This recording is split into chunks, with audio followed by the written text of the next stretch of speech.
What the fuck? What the fuck? Oh man, Oda. God damn. God damn. So the samurai from Wano, his kid turned into the fucking dragon. Don't tell me that's the dragon that he's fighting, man. Oh man, that's some twisted shit, dude. That's some twisted shit. Like, oh man, I'm so fucked up over this, man. I said I don't know if that's life kind of going into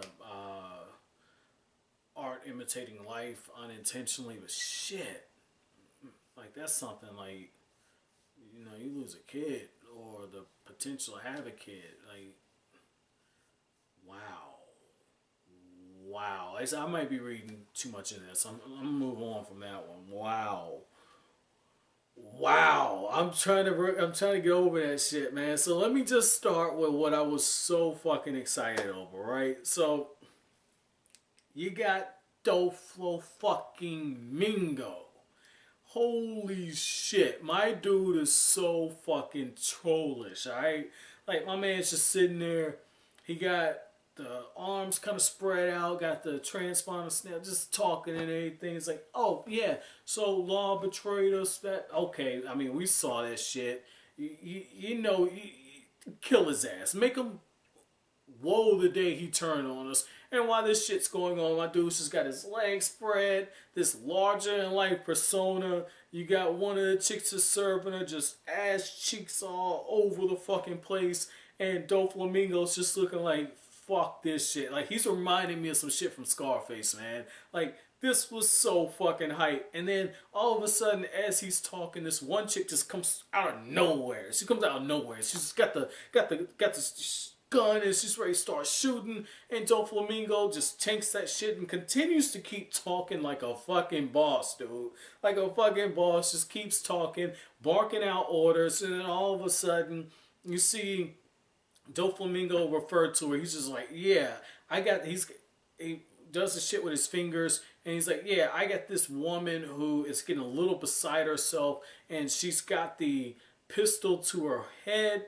Looks like he's going to make her off herself, cut off her on switch, if you will. So I thought that was pretty fucking awesome, just seeing shit like that. And I like how, and one of them, like when Doflamingo just kind of sits up, kind of like how he just, you know, busted down a bad bunker duster. Or if you don't know what that means, he just busted down a bad bitch. Got up, put his shit on, looked like he was about to leave, and all of a sudden another dude just comes in, pulls the trigger, and starts shooting her. Like, I don't know what the fuck this Dressrosa, however the fuck you say it is, but holy shit.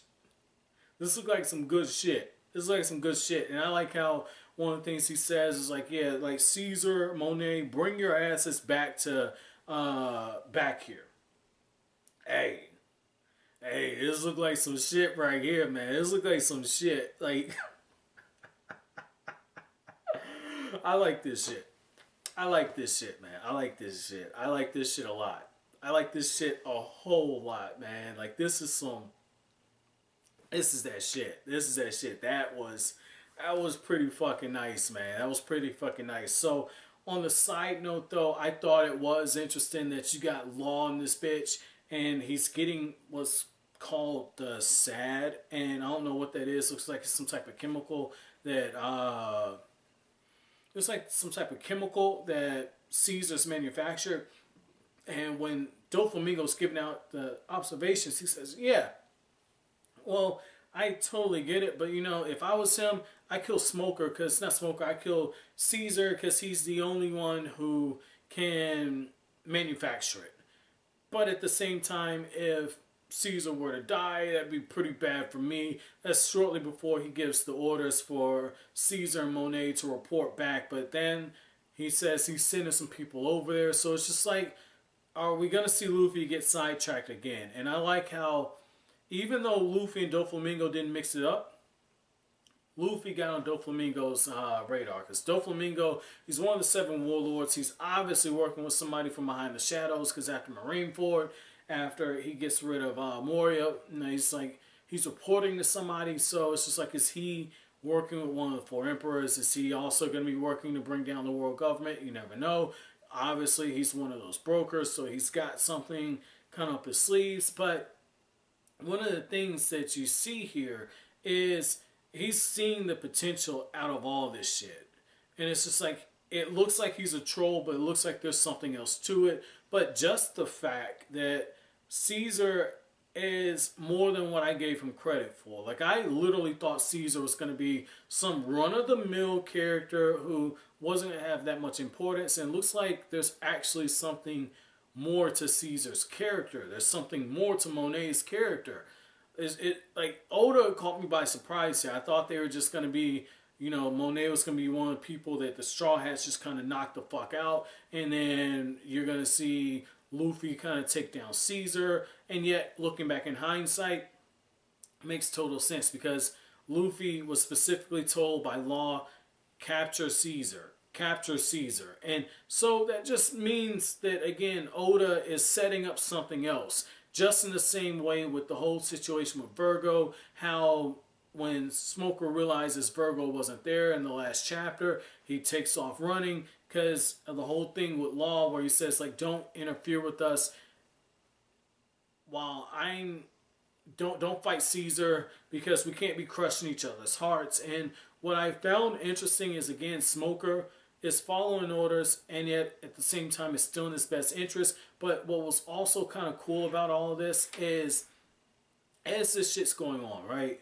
You got Zoro acting the same way as Doflamingo, right? Like Zoro's just kind of stretched out and he's watching as the Straw Hats have this real cool action sequence where they're taking down one of these dragons and Zoro's just kind of stretched out and he's just looking and it's like, oh, that was pretty cool. Oh shit, he can cut fire again. That's pretty awesome. It's like, only thing my dude Zoro needed at this point was, like, for me, like, the drink of choice is a Corona or Bud Light Lime, right? Like, the only thing that Zoro needed was just to crack up a cold one and just watch this shit. Maybe get something, you know, on the side to eat a little bit and just watch the festivities. But that action sequence with the Straw Hats was really fucking impressive, man. Like, I like how as they're fighting over who's going to take down the dragon, Nami is trying to manipulate the clouds and everything. And she, when she has the lightning bolts come out, she's like, I'm trying to be a samurai. And then Usopp's like, you mean a ninja, right? And it's just like, oh shit. Is Luffy that big of an idiot where he's starting to rub off on Nami? Like, holy fuck. Like, Nami's one of the smart ones in the crew. And all of a sudden, it's just like, oh shit. She's been hit by his stupidity, right? And so all of a sudden, the guy from Wano is just like, the band breast lady is a ninja. She can use ninjutsu. Holy shit! And then I like how when Robin gets involved, it's the same reaction. Like, it's just like when Usopp gets involved, the same reaction. It's just like you just see as the Straw Hats are just using their different attacks. Where Usopp uses one of the stinky stars and catches the dragon off. At least that's how Viz has it. You know, like I forgot the exact word, but basically it's implied whatever the fuck it was completely stunk. And all of a sudden you see Nico Robin using her flower fruit to kind of take away the movements. And then as the fire is being spit out, that's when you see Brook and the guy from Wano just working together. I mean, that was a really cool action sequence. That was really, really cool. But again, just the ending of that chapter, again, I mean, that fucked me up. That, like, I'm not even bullshitting you at this point. Like, just thinking about the possibility that you're seeing a father fight his kid that he's been so adamant about rescuing. Like, this shit right here in the front of my head fucking hurts and it's like spinning because it's just like, that's a level of frustration that, wow. Like, if you would have told me, oh man, this is 2017. If you would have told me in 2014, as Naruto was ending, and I was thinking about starting One Piece, and then in 2015, when I started reading One Piece and documenting it as you guys are seeing now, if you would have told me that reading this series would have as many moments where I've picked up small scenes where it's just like, holy shit, it's life.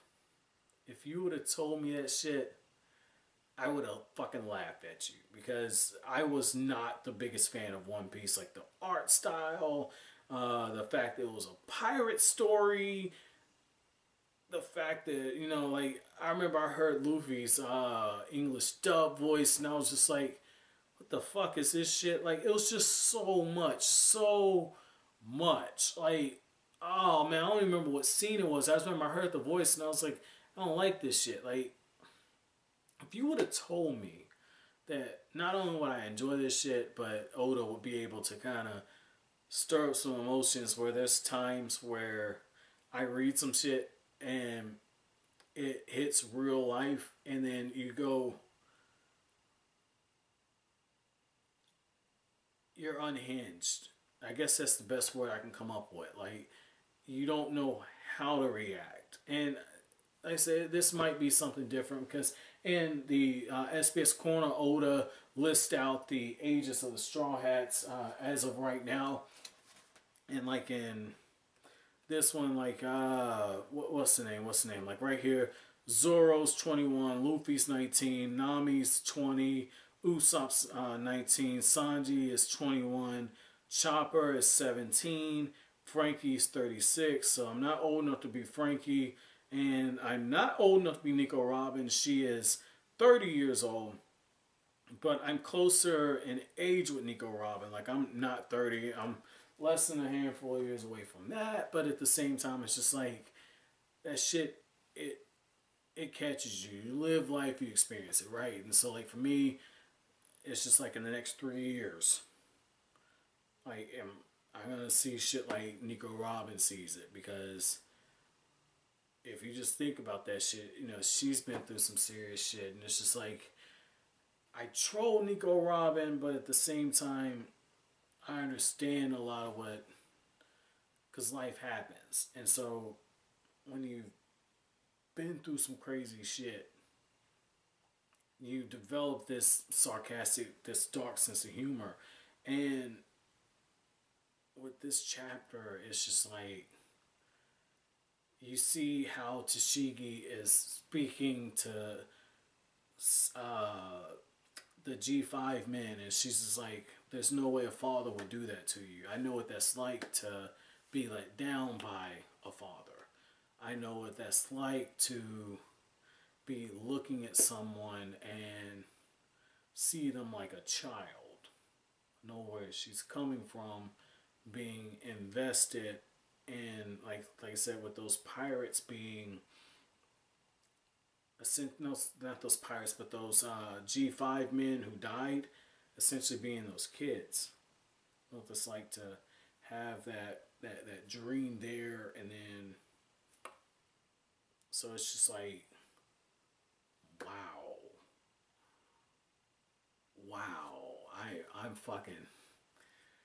I think I'm gonna quit for right now, man. I think I'm gonna quit for right now. Wow. So let me know what you guys think down in the comment section. Just try and end this one on a happier note. So down in the comment section, let me know what you thought about Doflamingo's first entrance, like in this chapter. What were your thoughts about this shit? Were you as kind of hyped as I was, just seeing the pure chaos that looks like Dressrosa?